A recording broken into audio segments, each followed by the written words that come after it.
On today's episode, we're going to ask the age-old question. Where's Rapha? Wow. We have a lot to talk about.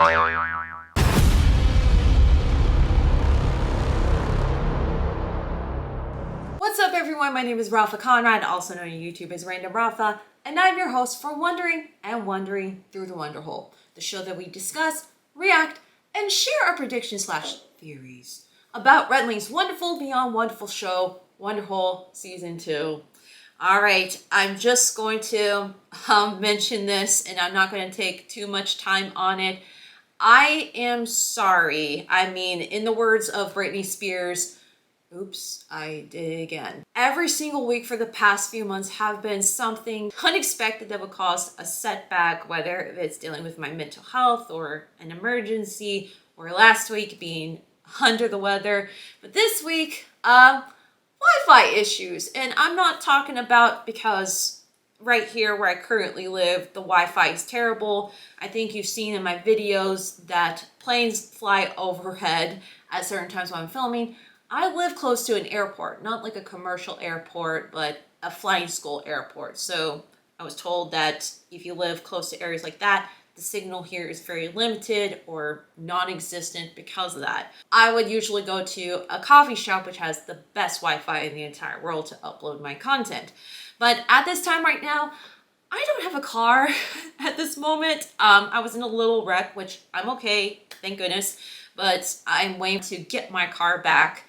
And I don't have any mode of transportation at this moment. Did I mention that Lyft or Uber doesn't exist where I am?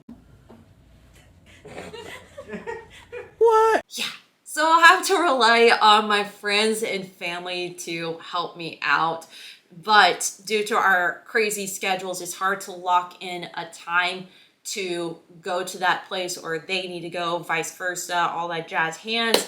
So I had to wait until Saturday, which you're probably watching this right now, to upload this video and lots of content, which I have spent a good time filming this episode and next week's episode, the season finale, by the way, along with new content premiering very, very soon. So then that way I can bank them so I can upload them at the coffee shop, which, I mean, I don't know. I'm just going to say this. I don't know where you're from, that what time your coffee shop, your local coffee shops would close. Like where I live, they close at a very early time. So usually I would end up rushing throughout the day to get to the coffee shop to upload before they close. Usually arrive about like 15 minutes to an hour, but there are certain times that I've missed the mark.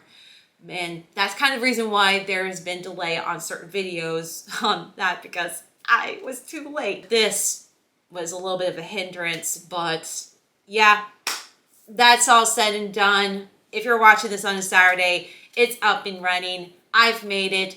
You're here. Let's do this. So I know that's kind of a little bit irrelevant, but I know most of you have been so understanding, so supportive, so patient with me. I just want to let you all be apprised about that, let you know about that. So it's a little bit tough. I mean, I wish there could be some relief, you know. I could upgrade to faster Wi-Fi, but at this moment right now, I can't afford it. I'm in the middle of transitioning to another job, and I'm spending my time and money to finish the documentary film. If you want to help us finish the documentary film on time before 2025 is over, click the link down below to donate, or visit projectmythicalbeastfilm.com/donate. But there has been a lot of setbacks, lots of trials and tribulations that would cause me to have a breakdown or almost close to giving up. But you know, never give up, never surrender. Sometimes plan B or plan W is better than plan A. So yeah, where there is a will, there is a way. So anyway, I want to get that out of the way. Wow, I just rhymed.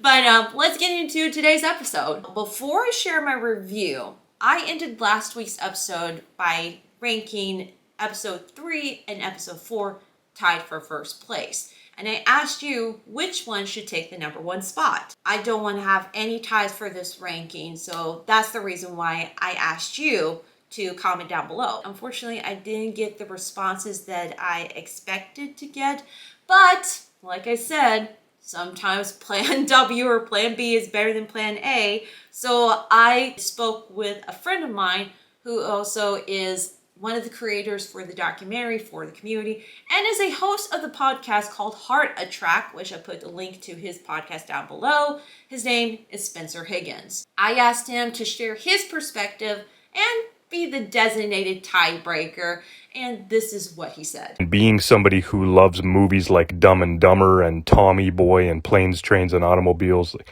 road trip buddy movies, episode 3 I liked even more for the comedy and the writing style.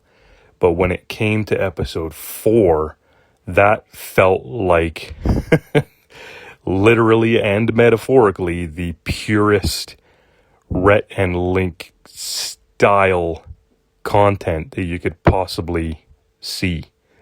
Like, you know what I mean? But in both ways, yes, they bared all to be right on the nose. I just really liked how that was about their friendship and the jokes that they sprinkled through that were like, if you know kind of things. I would give it to episode 4 because, again, episode 3 was really comedically well done, especially the highest points go to the joke at the end. I liked the wordplay representation there. But episode 4 feels like the purest Rhett and Link style content you could possibly ask for, and I like that they pushed the envelope. So I would give it to number 4.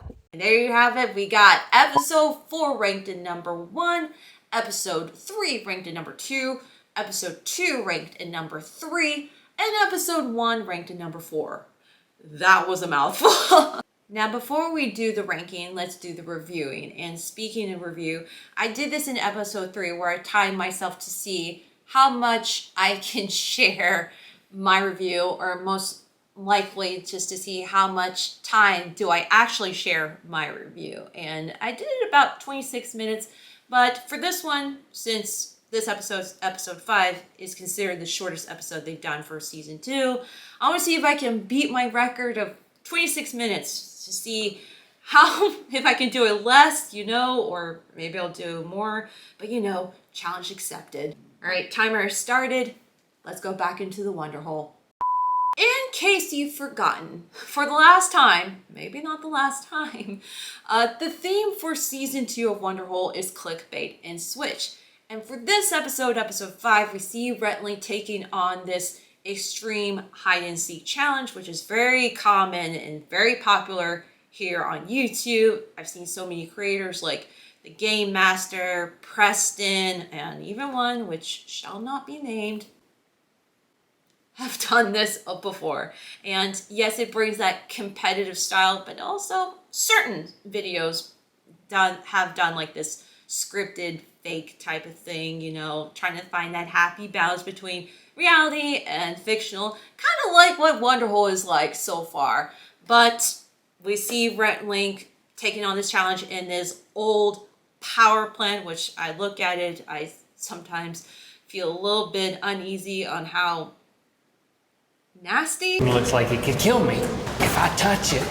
Yeah. Wow. Starting off with the costumes, their camouflage costumes afterward, which I have to give a huge shout out to Maddie Gainley and her team for designing these costumes. I mean, it just proves something with a little bit of imagination, teamwork, and using what you have to make something great right there. The way that Red was like carried around, and of course Link's costume. There's this one, I don't know what's the name because I've seen so many people give different names for Link's costume.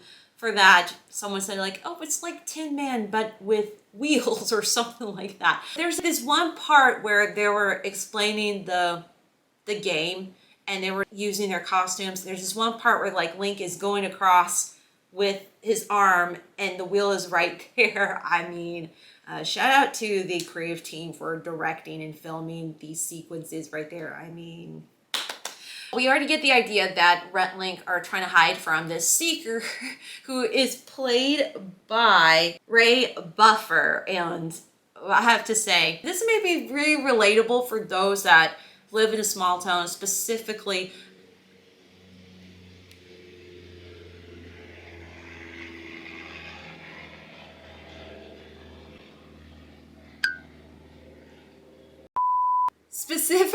in the South. This, I don't know why, I put down in my notes that the seeker reminds me of these local TV shows, and I'm talking about TV shows that are done in your city by someone that's showing their show through cable. It kind of has a little bit of an element of a Rhett Link commercial era type. The personality that Ray, aka the Seeker, brought to this episode just reminds me very tough and have all this experience, and he's just bragging upon everything. It just kind of reminds me of, there's this, I'm not going to say his name, but he owns a company right here, and he has his own cable show where he trying to bring this TV show type of character, but the way it's put together is like, yeah, cringe element to it. But it just kind of reminded me, because like the way that he's trying to seek Rhett and Link, and he's just talking about his experiences, like, now if you just remember, if you keep your I don't wear a deodorant for many years, and I can tell when someone is here and all that, just like bragging and showing off what he can do. A lot, I've already said this in this series so far. I will say it again. Great casting choice to play the Seeker. Did anyone notice the acronyms on his jacket said ska? And I just thought of like ska music. Was that intentional? All of a sudden, in the middle of trying to hide, they find someone already hiding who has been not found for 50 years. I think it's 50 years, but this guy who played this kid, Herbert, played by Henry Phillips. If you've seen his videos on YouTube, Henry's Kitchen, also he's a very talented comedian right there. And again, great casting choice to play this character who is still a kid, but doesn't realize that time has passed by. I think I did my research about this, it's not phenomenon, basically this neurological or psychological thing where people are stuck in this certain location for extreme amount of time, not going out or doing anything outside of that, and they just seem to forget that they've grown up, everything has changed around them, not keeping up with what's happening. They're just stuck in that little box, not just physically, but like in their mind, that little box of just like not knowing what's happening, and they just know where they are right now. It's not Alice in Wonderland syndrome, it's something else with it, and maybe a little bit PTSD, I don't know. Comment down below what you think. I think the great example is if you've seen this series by Vsauce called Mindscape, they did an episode where the host would be in this area just completely blank, not anything that is very interactive. You would just see him like going from like great personality and just him forgetting like what time it is or where he was until he was outside, and then all of a sudden the endorphins and adrenaline kick in and he's back to his normal self, better self. That's what I thought about that. But if you know that name or term it is, comment down below. This kid who has been hiding for a long time along with his sister, because it was 50 years ago was bringing your kid to work day, and those two and other kids were playing hide and seek in that plant right there. And of course, kids were found except the brother and sister. Herbert was very competitive, and he's like, I won, I'm not going to lose and all that. And of course, the communication with the rats, I mean, this is what I mean by what I was referring to, where not doing anything else outside of your location and you had to settle where you are and you develop the skill of communicating with rats. I don't know what's the use for that. That's kind of a little bit like, I don't know, Birdman? That's the thing that came to mind about that. Now we have two different situations. We got Rhett and Link trying to hide from the Seeker, and now Rhett and Link have to find Herbert's sister, which Herbert is like so hesitant, refusing to, like, I don't want to be found, I want to win. And of course the competitive nature because in the middle of the episode and some parts throughout the episode, we hear Rhett and Link talk about like why winning is everything, especially for Rhett, which if you're a mythical beast, this is probably very familiar with you if you ever see Rhett and Link compete on Good Mythical Morning. Rhett talks about his perspective, his desire to win, and there's this one part he was playing baseball and he was pressured to win and he won and everybody loved him, and he thought that if he won then everybody would love him more. And then Link said that, yeah, I was just trying to focus on if I was going to play along, you know. And of course with like Link, you know, for all you mythical beasts, you know, I mean, Link is very competitive, but once he's himself, he's not stressed out. He does his very best. But when he's like so super focused on trying to win, it just doesn't end up very well. We see a little bit of shift from Rhett focusing on win, and Link is just like, I'm just here to have fun. We just see just a little bit of a shift in perspective halfway through. And especially when Rhett and Link are trying to find their sister and they found something that they assumed it was Herbert's sister, which it wasn't. It was a skull that they found in the locker, and they showed it to Herbert, and it's like, that's not my sister. And he tosses the skull into the bucket where Herbert was hiding. And of course, you know, go Kobe, or LeBron James. They realize, oh wow, you're good. And of course, competitive Rhett tries to see if he can make his shot, misses. But then Link makes his shot and then he scores. And of course, they end up playing horse. Hey, it's Future Rapha here. I forgot to say this while filming the episode.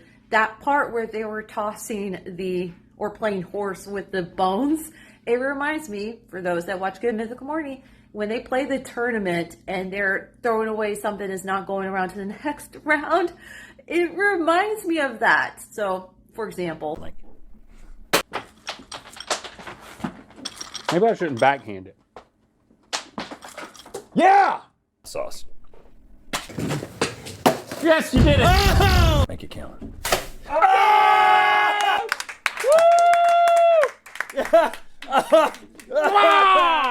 yeah, you gotta love those little mythical references that they throw here and there. Anyway, I just want to say that. Back to the video. We see Link get into the groove of winning. Again, that transition from that focus of Rhett wants to win, Link just is there for fun, and then we see that little bit of shift right there where Link is starting to get the feel of like, oh, winning is fun. And I think that sequence where they're tossing in the bucket, the dumpster or can or whatever it is, the song that they play in the background, I think that's the first time that they played a song that is that is copyrighted. And I don't know how they got away with it. I'm kind of pretty sure that Link suggested to use that song because he is a music nerd, you know, and of course I am as well, but like I think that was his choice of song that he used for that sequence. The mood changes again from, oh, this is fun, we're playing horse with bones, and then we see the Seekers, like you hear the Seeker saying, Ray, you're not, here I come, and then they just scatter and they hide, trying to survive, trying not to get caught while looking for their Herbert's sister. They go into where the women's bathroom is, and that bit right there. I have never experienced the essence of a women's bathroom. I'm paraphrasing a little bit, but you know, genius comedy right there. And then they open the door and, okay, the woman who plays Molly, Herbert's sister, is Kate Flannery from The Office. And I said this in the reaction video to the trailer. I still cannot believe that I predicted, along with Rainn Wilson and someone from The Office, to be in this season of Wonderhole. I'm just going to be honest with you. I am not psychic. Just think of it as like Sean from Psych. I'm very observant, but then of course, I do have some moments that I get these premonitions sometimes. Okay, story time. I can remember this crystal clear, and again, I am not psychic. On November 9th, 2021, the day after my birthday, I had this dream right here, and I wrote it down in my journal about this. I had this dream that I was in a place in Texas that I'd never been to. At that time, I'd been to Dallas and Houston, but never in Austin. And it was in the fall. And I see, because obviously I assumed it was Austin because I know the landmarks and the skyline that I've seen in pictures and videos, all that jazz hands. And I see people wearing mythical merch jumping inside a shuttle. And I'm wondering, what is that about? And then I see Stevie just walking. I'm like, why is Stevie here? And then, lo and behold, there's Rhett and Link. And then I say, Rhett, Link, what are you doing? It's like, you gotta get going. I'm like, get going for what? Little did I know that a few months later in 2022, they announced Mythicon was happening in Austin, Texas. What? Yeah, you cannot make this stuff up. I can share so many stories of dreams I've had before, but that's another video for another time. This is the first time I ever told a story here on my YouTube channel about that, but I just wanted to tell you that this happens quite frequently, including predicting that someone from The Office, Kate Flannery, was in it. I realized with Herbert still thinking that he's not old or anything, not knowing that technology has changed, but then Molly, the sister, knows she's grown up, knows things have changed a lot. She's really, really gangster. This one part, like, what's with the rats? I mean, you got Herbert communicate with the rats and then creating a knife with rat tails? I don't know.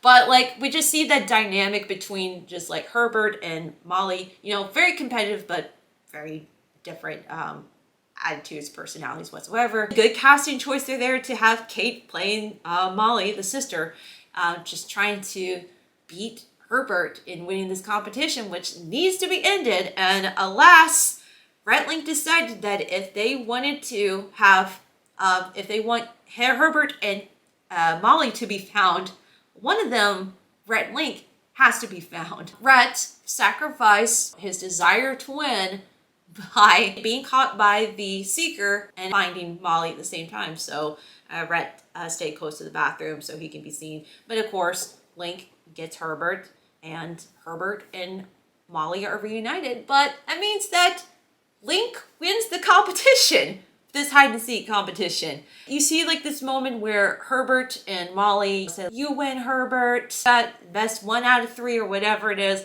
And they decided like, okay, they're found, but they want to play again. And then the moment, I mean, like, now we see Link that's already pumped up. Like, we see him in the beginning, just like, oh, I don't want to win. I'm just here for the fun of it. And of course, we see him getting so competitive. And of course, he runs off and like, Link, you want to play again? Classic Link move! No, don't be like them. That's what I was assuming. Is like, don't be like them. Don't wait for many, many years to be found again. And of course, Rhett, alas, you know, him being so competitive, and now he suffered the consequences of losing, you know, and he gets pepper sprayed in that scream. Oh, good one, Rhett. But yeah, and that pretty much wraps up episode 5. Very short and sweet, very fun.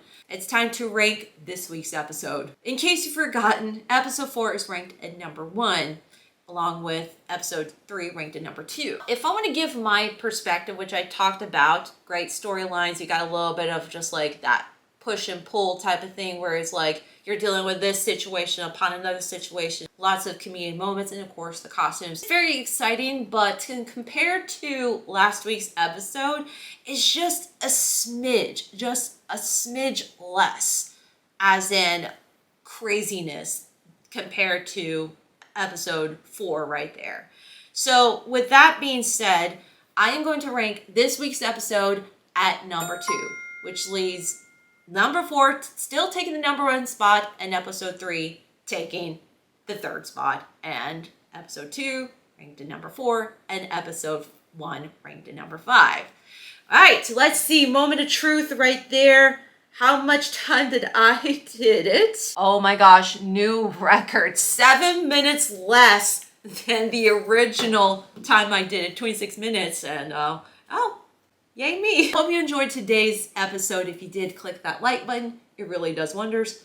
Also, if you want to be a lookout for next week's episode premiering on Saturday, which is the season finale of season 2 of Wandering Through the Wonderhole, plus some new content premiering very, very soon, make sure you subscribe and click the bell. And if you want even more content created by yours truly, make sure you follow me on Instagram and Rapha Conrad. Also, feel free to comment down below your thoughts and perspectives on this episode and the series so far. I read all your comments and I love the responses that I've received for this series so far. Thank you so much for watching today's Wandering Through the Wonderhole. My name is Rapha Conrad, also known on YouTube as RandomRapha, and I will see you next week. And remember, keep on wondering and wondering.